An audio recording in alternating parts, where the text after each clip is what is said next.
আজ আমার ছেলের স্কুল খুলল।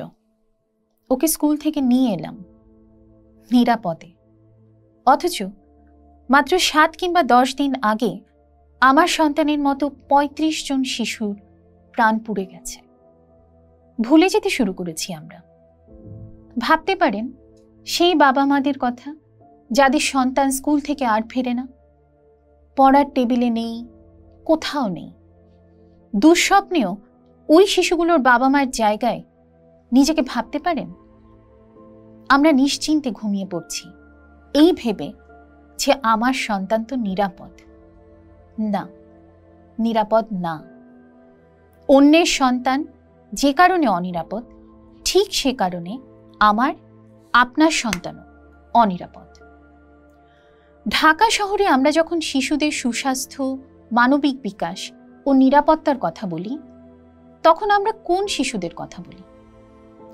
2015 BBS এর পরিসংখ্যান অনুযায়ী মোট জনসংখ্যার 33% বা আনুমানিক 5,50,00,000 শিশু যাদের বয়স 0 থেকে 17 বছর। কিন্তু 2019 ইউনিসেফের সার্ভে বলে যে মাত্র 56% শিশু জন্ম নিবন্ধন হয়েছে। 44% শিশুরই জন্ম নিবন্ধনের আওতার বাইরে আছে। 30% শিশু শহরের খোলা জায়গা যেমন ফুটপাত, রেল স্টেশন, লঞ্চ টার্মিনাল, মাঠ, পার্ক এসব জায়গায় ঘুমায় ও বসবাস করে। এদের মধ্যে 82% শিশু কোনো না কোনোভাবে পথচারীদের কাছে লাঞ্ছনার ও 49% শিশু কর্মক্ষেত্রে সহিংসতার শিকার হয়।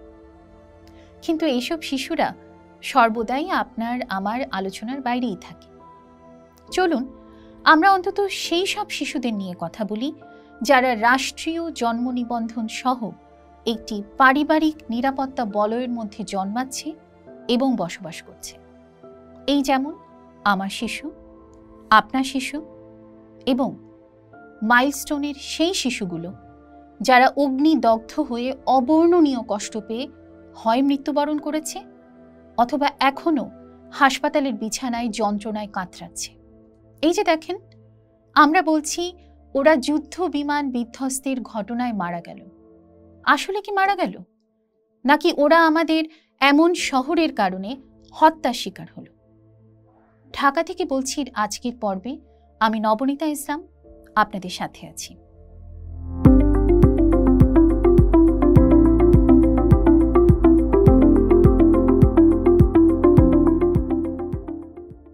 মাইলস্টোন স্কুলে বিমান দুর্ঘটনার পর থেকে শিশুদের পোস্ট ট্রমা ম্যানেজমেন্ট নিয়ে বেশ কিছু পোস্ট দেখলাম।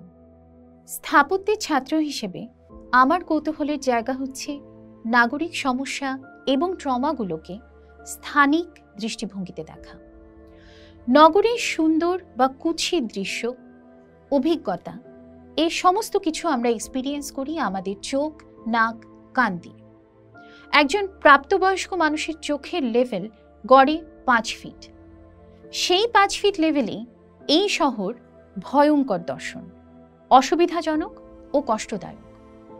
তাহলে শিশুরা যাদের আই লেভেল আনুমানিক 2 থেকে 3 ফিট, তারা এই শহরটাকে কিভাবে দেখে বা এক্সপিরিয়েন্স করে? বহু বছর আগে 2014 বা 2015 দিকে ইউনিভার্সিটি অফ এশিয়া প্যাসিফিক স্থাপত্য বিভাগে আরবান ডিজাইন স্টুডিও নিতে হয়েছিল বেশ কয়েকবার। সেরকম কোনো একটা ডিজাইন স্টুডিওতে আমরা ছাত্রদের বলেছিলাম শিশুদের আই লেভেলে শহরটা কিরকম সেটা ডকুমেন্ট করতে। ছাত্ররা তাদের ফোন ক্যামেরা একটা 3 থেকে 5 বছর বয়সী শিশুর আই লেভেলে ধরে হেঁটে শহরের বিভিন্ন এলাকার ভিডিও করে। পরবর্তীতে সেই ভিডিওগুলো যখন আমরা বড় স্ক্রিনে দেখি ও পর্যালোচনা করি, আমরা রীতিমতো ভয় পেয়ে যাই। কি ভয়ঙ্কর এক শহরে বসবাস করতে বাধ্য করছি আমাদের শিশুদের। ওদের নাক বরাবর ফিটনেসবিহীন পাবলিক বাস ও হিউম্যান হলারগুলোর থেকে বের হওয়া কালো ধোঁয়া।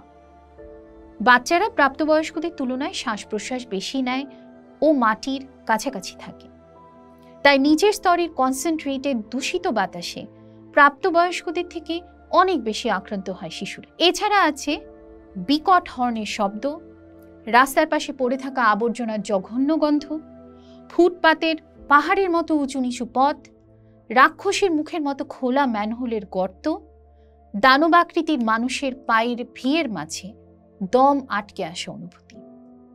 এই সব কিছু ওই ছোট শিশুটার আই লেভেল ও অন্যান্য ইন্দ্রিয়তে কত গুণ তীব্রভাবে ধরা পড়ে তা বুঝতে হলে আপনাকে আমাকে একটা পুরো দিন হাঁটু গেড়ে ঢাকা শহরের রাস্তায় ঘুরে বেড়াতে হবে। তাহলে আমরা বুঝব যে এই শহরটাকে ওই শিশুগুলোর দৈনন্দিন অনুভবে ও অভিজ্ঞতায় আমরা কতটা নরক বানিয়ে রেখেছি। এ শহর একটা চলমান দৈনন্দিন ট্রমা আমাদের শিশুদের জন্য। এই ট্রমা ম্যানেজমেন্টের কি হবে? এই অসংখ্য সমস্যার শহর ঢাকাতে কি আসলেই সম্ভব শিশুবান্ধব পরিবেশ তৈরি করা? হয়তো সম্ভব। কলম্বিয়ার বোগোতা শহরের প্রাক্তন মেয়র এনরিক পেনিয়েলোসা বলেছিলেন যে আমরা যদি আমাদের শহরগুলোকে শিশুদের জন্য নিরাপদ, স্বাস্থ্যসম্মত ও মানবিক করতে পারি, তাহলে শহর বাকি সবার জন্য কাজ করবে। ড্যানিশ স্থপতি ও নগর পরিকল্পক ইয়ান গেল বলেছেন, আমরা যদি নিরাপদ, স্বাস্থ্যকর এবং টেকসই শহর চাই, তাহলে আমাদের সর্বাগ্রে শিশুদের কথা শুনতে হবে। এর অর্থ হচ্ছে নগরের পরিবেশগত রাজনৈতিক সিদ্ধান্তের কেন্দ্রবিন্দুতে নিয়ে আসতে হবে শিশুদের। ঢাকার মতো সেই সমস্ত শহর যেগুলো শুধুমাত্র পুরুষ, প্রাপ্তবয়স্ক, কর্মক্ষম ও গাড়িতে চলা মানুষদের জন্য তৈরি হয়েছে, সেখানে শিশুদের প্রতি সচেতনতা একই সাথে অন্যান্য প্রান্তিক ও সংবেদনশীল জনগোষ্ঠী যেমন কিশোর, নারী, প্রতিবন্ধী, প্রবীণ ও উদ্বাস্তু তাদের প্রয়োজন ও নাগরিক অধিকারের দিকেও আমাদের দৃষ্টি ফেরাবে। এসব নিয়ে রাষ্ট্রীয় ও রাজনৈতিক পর্যায়ের আলোচনায় প্রশাসনিক সক্ষমতার দুর্বলতা একটা খোড়া অজুহাত হিসেবে চলে আসে।